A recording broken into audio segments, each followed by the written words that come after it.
Today is Monday, February 19th, 2024. It's 10:10 p.m.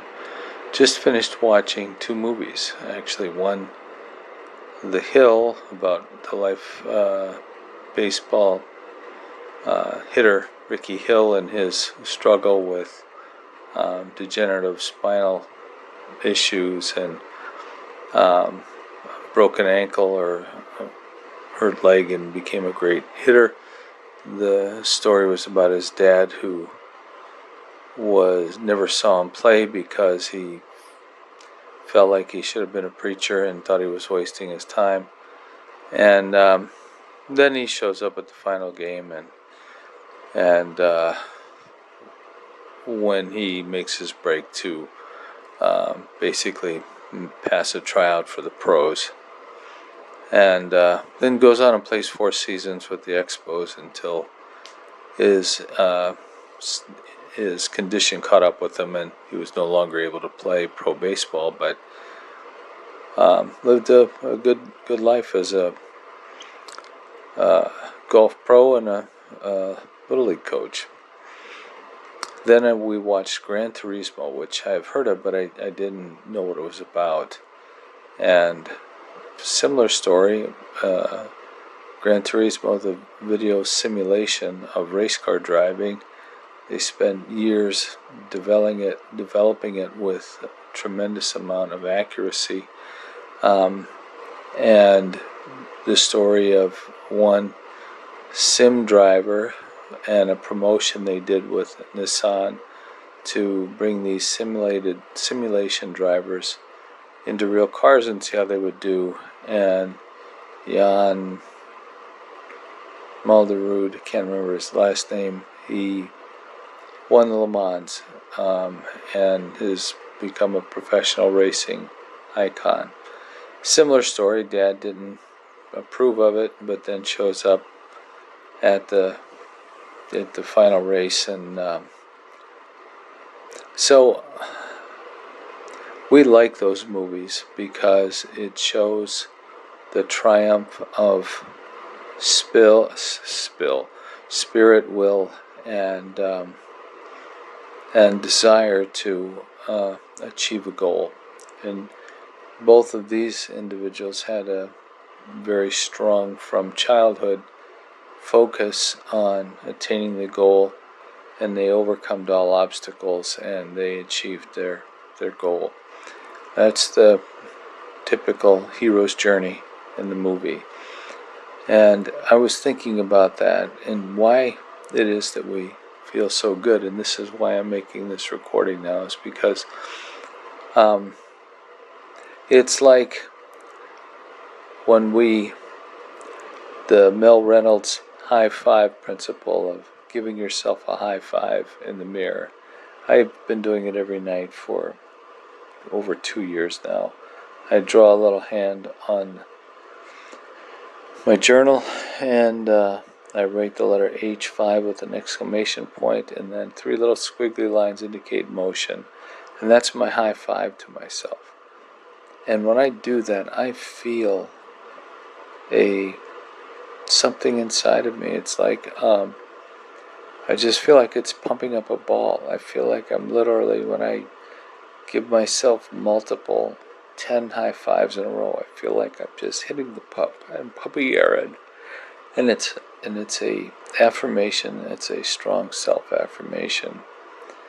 And so I had this thought that when we watch movies like that, that's why they're so universally compelling, is because it's like a cultural special in our species. We're giving ourselves a high five.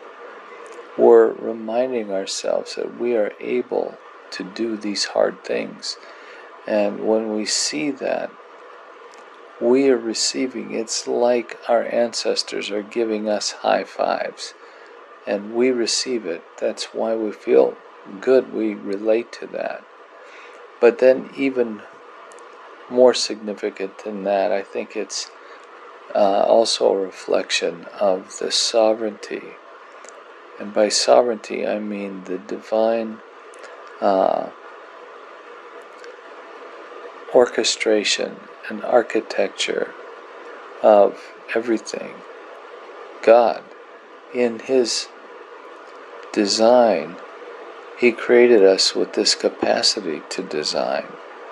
As imagers of Him, we have these communicable attributes that we can think, we can create.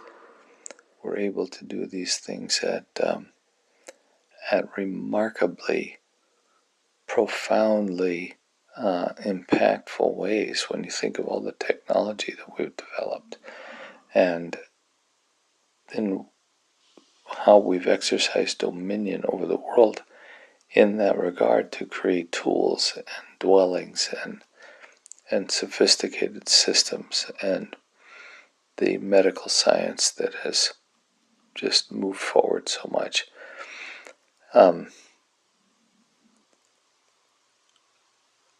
That God is the one who designed all of these things. So He designed the designers, the movie makers, the ones who've written these scripts about these people that have lived these lives. So it's a generational, multi-generational, that goes back centuries and millennia, with these testimonies of triumph over circumstances, and ultimately it's good over evil.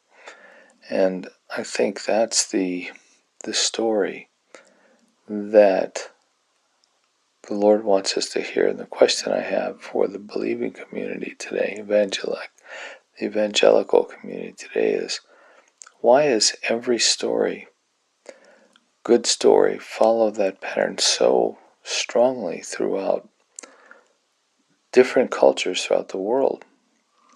And yet the one story that we say is believe and divine has such a lame ending in comparison.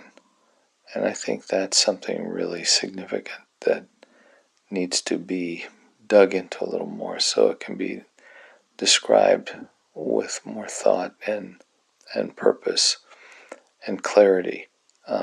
But I just wanted to put that high five aspect into there, that we're literally high-fiving ourselves, and we don't even know it.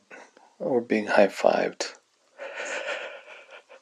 by our ancestors, by the movie industry, by everybody who's been a part of these messages. That's the sovereignty of God in action, working this out so that we will realize that we're able to do the things we set our mind to. And so, what happens when we set our mind to fulfilling the gospel and the commission that the Lord has given to us? What happens when we do that? I'm just going to leave it at that, and we'll follow up on that again to complete this thought. Thank you.